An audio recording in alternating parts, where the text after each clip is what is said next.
do a single leg body weight hip thrust, you'll want to have some kind of a riser between 12 and 14 inches high for you to lean your shoulder blades against, and you're going to set up your feet almost in your normal hip thrust position. So rather than having the feet out wide, you'll actually have the feet together, and they should be close enough so that whenever you lift your hips, you're making a vertical angle with the shins. So from this position, you're going to be lifting one leg, holding it up, and then going through this hinge position. So I've got this leg up, I'm pressing through the opposite heel and then lowering down. So that the motion is a bit straighter with the hip.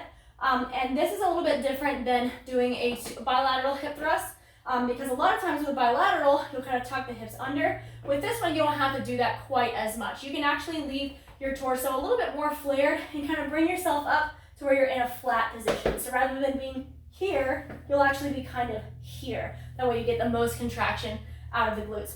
You'll do all your reps on one side and then repeat on the other. And if for some reason you can't keep that leg elevated for whatever reason, you can always cross it over the other and do a figure 4 like this. So that might take some of the pressure off and it might keep you a bit more stable. If you don't do this and you keep this foot out like this, just make sure that you don't start swinging through your leg to get yourself up off of the floor, because that's not the exercise. Make sure you're pushing solidly through the heel of the floor leg, contracting those glutes on every repetition.